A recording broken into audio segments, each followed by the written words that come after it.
Saint-Cyrien, ancien officier de gendarmerie, les téléspectateurs de TVL, de TV Liberté, ont découvert le gendarme le plus puni de France il y a déjà 2 ans de cela. Des centaines de milliers de téléspectateurs ont entendu le cri de cet officier qui avait décidé de rompre avec le devoir de réserve. Hervé Moreau revient avec un livre témoignage, L'honneur d'un capitaine, une vie au service de la France. Et c'est aux éditions Magnus et c'est en vente sur le site tvl.fr. Vous allez dans la rubrique de TVL, dans la boutique de TVL. Bonjour Hervé Moreau. Bonjour Martial, merci à TV Liberté. Avant d'aller plus loin, pourquoi avoir souhaité venir en portant vos médailles? Est-ce pour dire puni, je ne peux plus revêtir mon uniforme, mais mes médailles, ça, vous ne pourrez pas me les retirer? Absolument, Martial, je ne peux plus revêtir mon uniforme, mais par contre, mes médailles, elles m'appartiennent. Ce sont les preuves d'une valeur sur le terrain, ça n'est nulle préoccupation de vanité ou d'orgueil, c'est les risques courus sur le terrain, c'est sa vie que l'on a prêtée sur ce même terrain, au service de la France, au service de son peuple, et elles sont les témoignages concrets, directs, sans subjectivité aucune, de ce qu'a été ma vie au service de la France. Ce n'est plus un uniforme, quelle en est la raison? Eh bien, parce que lorsque paraît véritablement capitaine de gendarmerie, vous le savez, je pose ma démission du corps des officiers de la gendarmerie nationale. Et cela a répondu à ce livre, L'honneur de capitaine, a répondu à une question prégnante de mon lectorat. Comment un officier aussi dévoué et engagé que vous l'êtes a-t-il pu demeurer capitaine pendant 23 années? Comment a-t-il pu ne jamais recevoir la valeur militaire alors que vous avez risqué votre vie sur le terrain en opération? Comment se fait-il qu'un homme soit aussi passionné de la France, et dites-nous ce qu'il en a été. Donc je vous dis dans ce livre, dans L'honneur d'un capitaine, une vie au service de la France, ce qu'il en a été de mes vertus, de mes idéaux, de tout ce qui m'a porté depuis que j'ai fait l'école de Charles de Gaulle. Ouais, toutes ces médailles ont une importance. Est-ce qu'il y en a quelques-unes auxquelles vous tenez plus précisément? Une particulièrement, bien sûr, c'est la médaille pour acte de courage et de dévouement que j'ai obtenue, là encore, face à un forcené, en risquant ma vie dans des conditions extrêmement difficiles, dramatiques. Oui, c'est sans aucun doute la plus belle. Laquelle est-ce? C'est précisément celle-ci qui porte les couleurs de notre drapeau, les couleurs de drapeau de la France. Allez, vous avez décidé de raconter la réalité de la vie militaire et ses épreuves. Oui. Mais derrière l'uniforme, il y a l'homme. Et cet homme, j'ai cherché à le définir. Nous avons appris à nous connaître au fur et à mesure des rencontres à TVL. Et j'ai cherché qu'est-ce qui pouvait vous définir. Je l'ai trouvé en fait écrit, inscrit à plusieurs reprises dans l'ouvrage. Et vous dites « je suis un guerrier ». Vous rajoutez même « je suis un loup blanc ». Et je me suis dit, il y a un petit peu de faconde dans tout cela. Non, il n'y a pas de faconde, c'est l'exacte restitution de ce qu'il en a été de cette réalité, de cette vie au service de la France. Guerrier, oui, parce que depuis le lycée militaire d'Aix-en-Provence, depuis que je découvre l'existence même de Charles de Gaulle dans la bibliothèque de mon père, et que j'ai cet idéal ancré en moi par ce 14 juillet 1974, j'ai 5 ans alors, c'est l'école de Charles de Gaulle qui nous a appris à mes camarades et à moi-même, la promotion générale Guillaume, tout ce qu'il en était de l'engagement au service de la France. Et Saint-Cyr forme des guerriers, c'est bien de cela dont on parle, forme des guerriers sur le plan tactique, sur le plan stratégique, sur le plan des études de très haut niveau qui nous sont dispensées, mais également et surtout sur le terrain. C'est là qu'on apprend le danger, c'est là qu'on apprend le maniement des armes, la portée des armes, leurs incidences. D'un point de vue tactique, stratégique, c'est un ensemble de choses qui contribuent à faire de vous l'homme que vous devez être au sein de l'armée française. J'ai toujours accepté le combat et j'ai jamais reculé, aujourd'hui encore. Non, on ne recule pas. On ne recule pas quand on est un officier de l'armée française, quand on est porteur de ces valeurs que Charles de Gaulle lui-même a portées et a mis en exergue avant nous. On ne recule pas parce que reculer, c'est pour un Saint-Cyrien en tout cas inacceptable. Qu'on l'on soit fantassin, cavalier ou maintenancier, peu importe, c'est porter un idéal, c'est porter un engagement au service de la France, de notre drapeau, et ça suppose du courage, du volontarisme, tout ce que nombre de nos concitoyens vivent au jour le jour, mais là il s'agit des forces armées, et donc en filigrane toujours le prix du sang, qui est susceptible d'être payé lorsque les circonstances le décident. Alors il y a aussi une autre caractéristique de votre personnalité, c'est l'honneur, c'est le titre de l'ouvrage, l'honneur, parfois même au prix du sacrifice ou d'une carrière sacrifiée, l'honneur. Et parallèlement l'amour du drapeau. Et je me suis dit au fond de moi-même, ce sont des notions qui sont aujourd'hui décriées, y compris d'ailleurs dans des milieux qui nous sont proches. Ce sont à la fois des valeurs qui sont décriées, mais tellement recherchées par cette immense partie de notre population, du peuple de France. Elles les attendent, elles les espèrent et elles les trouvent par ailleurs si peu. Parce qu'elles ont été longtemps galvaudées, ce sont encore au sein des forces armées, les soldats, les aviateurs, les marins, les gendarmes qui les portent, en tout cas certains d'entre eux, et l'immense majorité d'entre eux, du mieux qu'ils le peuvent, par le risque encouru, par les coups reçus, par les vies sacrifiées quelquefois au combat notamment, pour le service de la France. Donc c'est un référentiel auquel nous nous rattacherons toujours, qui demeure dans l'inconscient collectif, même si on a perdu le lien armée-nation avec la suppression extrêmement malheureuse à mon sens du service national. On le retrouve quelque peu avec le service civique et d'autres variations, mais l'essentiel c'est que la France puisse toujours avoir confiance en son armée et elle le doit. L'honneur, l'amour de la France. Dès votre enfance, cela vous a amené directement à Saint-Cyr. Vous devenez Bazar, expliquer le terme, en intégrant la grande famille de Saint-Cyr. C'est pour vous le grand soir, mais aussi un triomphe personnel, un aboutissement de jeunesse. C'est comme ça que vous l'interprétez? Incontestablement, parce que Saint-Cyr, c'est l'espoir de ces plumes, de ce sabre d'officier qui est le symbole de l'officier de l'armée française, de l'officier français. C'est le lycée militaire, d'abord, à Aix-en-Provence, où je prépare le concours. Ce sont des années passées sur de noirs bouquins, des nuits sans sommeil, l'espoir toujours qui grandit, que l'on entretient avec les traditions que l'on rencontre dans ces lycées militaires qui sont des vecteurs d'excellence. Et puis enfin, c'est l'école spéciale militaire, c'est l'école du grand Charles de Gaulle. Et lorsque j'y rentre, c'est bien entendu l'un des plus beaux jours de mon existence. Tout devient possible et notamment l'espoir de servir la France du mieux qu'il sera possible. Et un peu plus tard, en deuxième année, en début de deuxième année, le Bazar que je suis, à l'issue de la période... Le Bazar, il y a beaucoup de termes à Saint-Cyr. Bien entendu, le Bazar, c'est la terminologie qui désigne les élèves de deuxième année par rapport aux affreux qui sont les élèves de troisième année, sous-lieutenant, officier, élève. Donc lorsque vous êtes un Bazar de deuxième année, vous êtes un élève officier, vous allez et vous avez traversé toute la période de bahutage, bien sûr, qui est fondamentale, de sensibilisation aux traditions de Saint-Cyr, fondée par l'empereur Napoléon Ier. Et c'est tout cela, c'est tout ce que cette école porte. L'art du combat, bien entendu, mais aussi la tradition qui est si chère à l'armée française, cet honneur, ces vertus, tous ces courages qui feront demain l'officier français. Et lorsque je reçois mon shako et mon casoar des mains de mon officier binôme, celui qui m'a bahuté, celui qui m'a choisi, il s'agissait pour moi du sous-lieutenant Frédéric Gallois, qui allait devenir quelques années plus tard le patron du groupe d'intervention de la gendarmerie nationale, eh bien c'est toute une symbolique extrêmement forte. Le grand soir symbolise et retrace tous les espoirs d'une jeunesse et rend ensuite tous les possibles au service de la France. Ah, vous le répétez, Saint-Cyr n'est qu'une étape. Oui, bien sûr. Dans toutes les pages du livre. Votre destin, j'ai bien compris, c'est d'être officier de gendarmerie. Vous allez passer les concours d'accès à l'école des officiers de la gendarmerie nationale et vous allez échouer par 2 fois avant de réussir. Où est le problème, capitaine Moreau? Votre niveau général, votre fougue, votre impétuosité, vous faites peur à la psy dont le point de vue reste déterminant. Son avis est absolument déterminant. Les présidents du jury s'y rallient en règle générale. J'ai toujours fini parmi les tout premiers aux épreuves écrites. J'ai toujours, je crois, produit des oraux de grande qualité à la stupéfaction même des différents jurys qui ont à présider et à déterminer si je devais rentrer dans le corps des officiers de la gendarmerie. Mais chaque fois, je me suis effectivement heurté à l'avis des psychologues et pourtant, je serais tenté de vous dire, Martial, que connaissent-elles à la vie de terrain? Que connaissent-elles aux dangers auxquels sont confrontés les officiers de la gendarmerie nationale? Elles n'en savent rien. En face de nous, on a du criminel, on a des gens dangereux, on a des gens qui sont animés des intentions les plus noires qui soient. Alors on a besoin de témérité, on a besoin d'engagement. On peut y répondre. Par 3 fois, qu'est-ce qu'elle veut Elle me reproche, et j'ai cru comprendre, puisque rien n'est jamais dit naturellement, tout est toujours caché, j'ai cru qu'elle m'en reprochait ma trop grande impétuosité, et j'ai ce très grand compliment au 2e concours de ce général de division, président du jury, qui me dit « Mon capitaine, nous ne vous prenons pas parce que vous êtes de ceux, comme la promotion Montmirail, qui serait montée à l'assaut en 1914, coiffé de votre casoar et chaussé de vos gants blancs, ganté de vos gants blancs. » Ça, le compliment est merveilleux, mais ça veut tout dire. C'est-à-dire que la psy, à chaque fois, vous met une note qui est éliminatoire malgré les très bonnes notes obtenues à l'écrit et à l'oral, si j'ai bien compris. C'est le président qui met une note éliminatoire chaque fois à l'épreuve d'admission.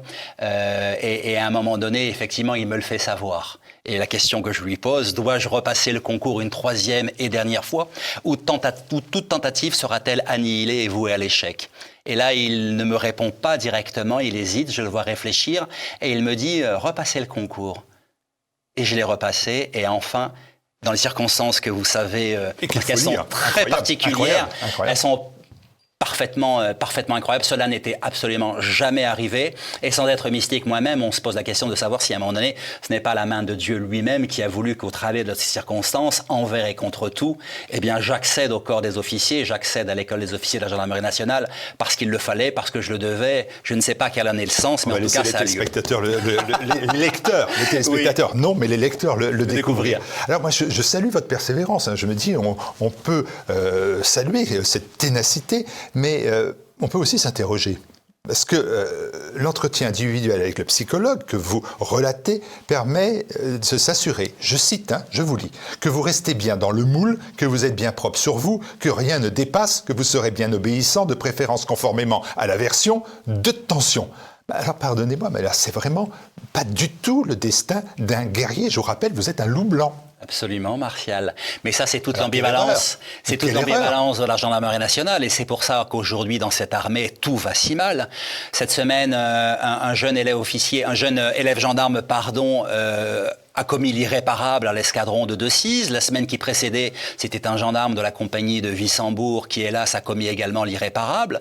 Dans cette armée, les démissions ne cessent de s'enchaîner.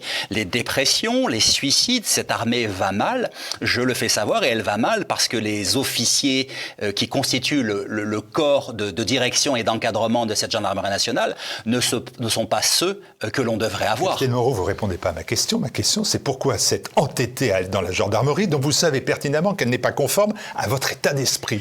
Parce que cette gendarmerie nationale, c'est là que j'étais censé y servir le mieux qu'il est possible. Dans une armée qui se bat au quotidien contre la criminalité, contre la violence. Au moment où je quitte l'armée de terre, au début des années 2000, l'armée de terre se battait très peu. Je suis un guerrier, j'ai été formé pour, et moi ma réflexion était la suivante. Je dois rejoindre la gendarmerie nationale pour pouvoir contribuer à protéger mes concitoyens du mieux que je le pourrais, avec la personnalité qui est la mienne, mais toujours avec ce sens d'un engagement qui ne s'est jamais démenti. Alors le récit de vos années à la gendarmerie, c'est particulièrement intéressant parce que là, vous êtes, comment dire, c'est beaucoup plus agréable et plus précis que dans les autres précédents ouvrages, et on découvre que la gendarmerie nationale est une armée malade. Malade de quoi? Avant tout de ses officiers, dont vous fûtes.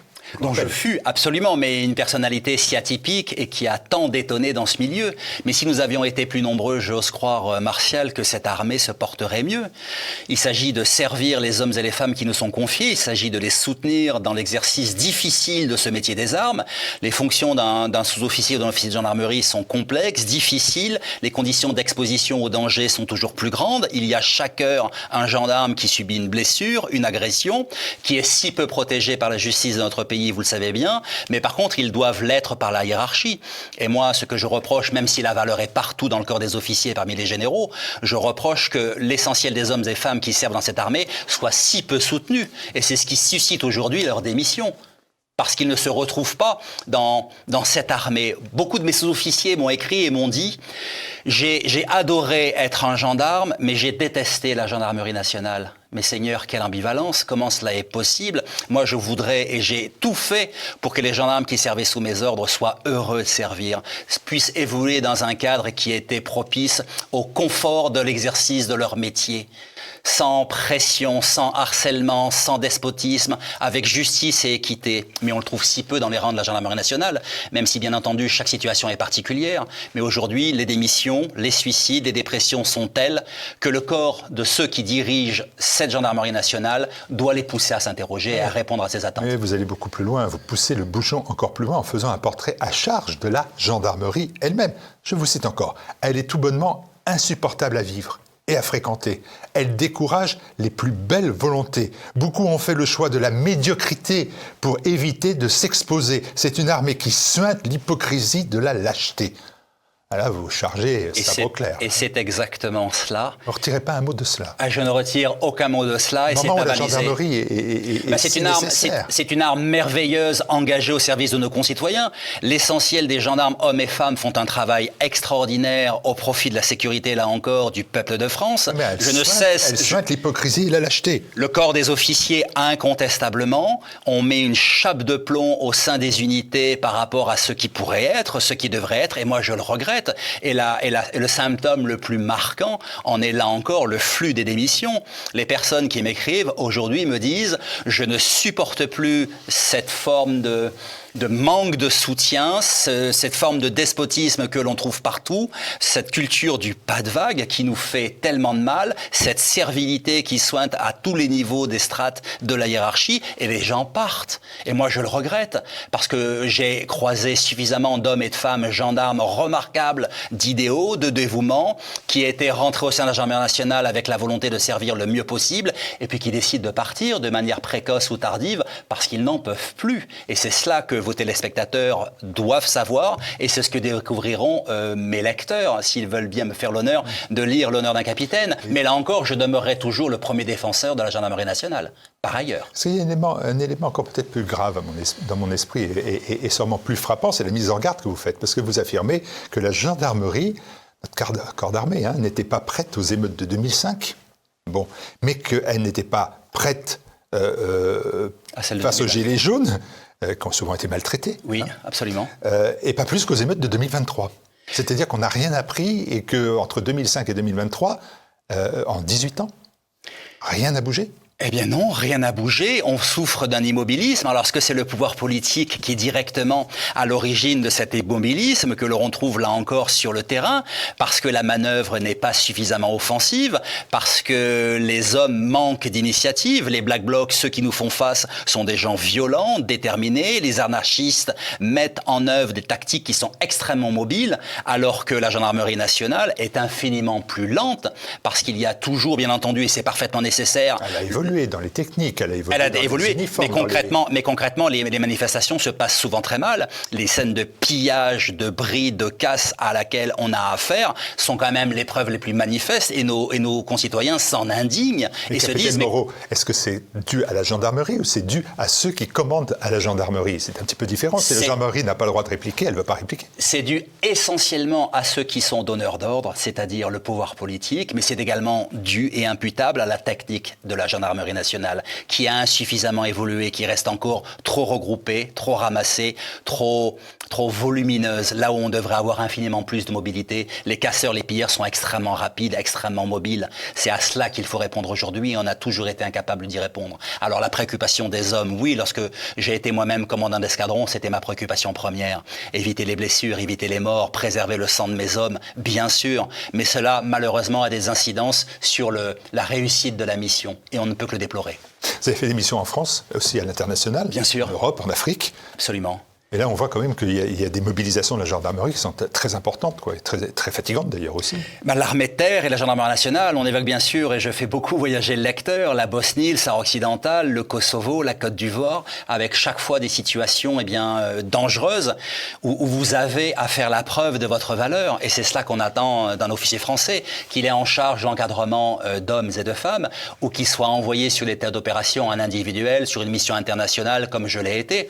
Donc chaque fois, je fais pénétrer le lecteur, quelquefois dans l'histoire même, parce que par exemple sur le charnier de Ratchak, là on vit concrètement l'histoire qui sera suivie des bombardements sur la Serbie, avec des conséquences aujourd'hui sur la guerre russo-ukrainienne. Avec le Sahara occidental, on prend la mesure de ce que sont les officiers français sur des missions aussi essentielles que celle-là, mais également bien entendu, quel que soit le théâtre d'opération, qu'il s'est agi de la protection de l'ambassade de France à Côte d'Ivoire, là aussi, et de ce qui s'est passé sur le pont Charles de Gaulle, je fais rentrer le lecteur dans une réalité qu'il ne connaît pas toujours, mais qui, j'espère, le passionnera. Il pourra prendre la mesure de la valeur des hommes et femmes qui servent dans cette armée. Capitaine Moreau, vous êtes père de famille, et si votre fils, un de vos fils, vous avait demandé « je veux devenir gendarme », vous lui aurez dit quoi ? Ah ben moi j'en ai été extrêmement heureux et je le lui aurais recommandé bien sûr. Ce corps qui suinte l'hypocrisie et la lâcheté. Oui, parce qu'il appartient de le changer ce corps, de la même manière que notre grand ancien, glorieux ancien Marcel Bijard, lorsqu'il est nommé secrétaire d'État à la Défense par le président Valéry Giscard d'Estaing, change toute l'armée, change les officiers généraux qui sont à la tête de l'armée, à l'Académie de Saint-Cyr, dans tous les grands commandements, parce que l'armée à ce moment-là n'allait pas, les comités des soldats existaient, faisait un mal considérable et aujourd'hui on est confronté 50 ans plus tard à la même logique. La gendarmerie nationale ne va pas, il convient de faire évoluer cette gendarmerie et ce sont des hommes et femmes qui aujourd'hui rentrent en service, qui seront le plus à même de le faire s'ils ne renient pas leurs idéaux et s'ils continuent d'œuvrer dans ce sens. Votre démarche, c'est pas un esprit de revanche ? Non, nul esprit de revanche. Par contre, ce livre est une formidable, vous l'avez lu, Martial, formidable leçon de résilience et d'espoir. On ne renonce jamais, on ne lâche jamais. C'est toujours l'après qui est important, c'est le rebond. C'est ce que l'on pourra faire de toute cette expérience, de tous ces dangers vécus, de tous ces moments où j'aurais dû mourir. Vous le savez, je le raconte, je crois, avec passion dans le livre. Il y a également beaucoup d'émotions dans le livre. Les séquences n'ont pas manqué et on se dit, que va-t-on faire de cela ? Quel est le sens ? Que veut-on à travers cette histoire ? Doit-elle s'arrêter ici ? Doit-elle se poursuivre ? Donc non, jamais un sentiment de revanche, mais une propension à aller toujours de l'avant. Et ce livre contient énormément d'espoir. Et je laisse au lecteur de L'honneur d'un capitaine le soin de découvrir ce que fut la fin d'ailleurs de votre vie militaire, de votre engagement militaire, ce que vous appelez les illusions brisées. C'est un moment aussi important. Bien sûr. Et vous reviendrez peut-être l'évoquer, mais je laisse au lecteur quand même le découvrir. De cette vie militaire de Saint-Cyr, vous avez appris l'arabe, dites-vous, au Kosovo, la Bosnie, vous l'avez rappelé, le Sahara occidental, vous allez partager l'épreuve de feu. Vous tirez des conclusions majeures, je veux dire presque politiques, et elles figurent dans le livre aussi. Le multiculturalisme constitue une impasse au regard de la nature humaine, dites-vous, et le vrai danger totalitaire aujourd'hui, c'est l'islamisme radical. C'est vraiment sur ces deux points-là que vous voulez attirer l'attention de votre lectorat. Oui, l'antiterrorisme, c'était ma thèse de sortie à l'École spéciale militaire de Saint-Cyr, au jury de diplôme notamment. Ça a été le fil rouge, et notamment en gendarmerie nationale, le renseignement.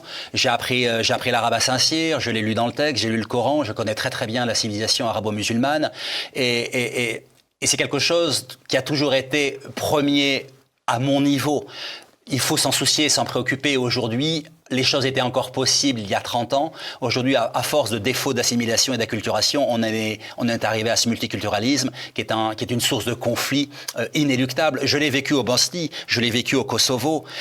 Malheureusement, ça se traduit par des guerres ethniques, par des guerres civiles. Ça ne peut pas s'entendre parce qu'il y a à cela des raisons sociales, religieuses, ethniques, philosophiques quelquefois. Et ce n'est pas cela que je veux pour mon pays. Donc oui, le danger est grand. L'islamisme radical est partout. J'ai beaucoup pratiqué les frères musulmans et je l'évoque également. Ces personnes ont le temps pour eux, me l'ont dit. Ce sera la religion musulmane ou la mort. Rien d'autre ne vous attend. On attend de la France qu'elle devienne une république islamiste avec la charia pour guide, la loi de Dieu, et ce n'est pas cela que je veux pour mon pays. Donc il s'agira toujours de se battre dans le respect de l'humanité, bien entendu, de la dignité humaine. Nul ne sait mieux qu'un soldat ce qu'il en est des qualités du cœur et de la puissance de l'esprit, mais on doit être bien conscient des dangers, et aujourd'hui c'est également cela que je porte.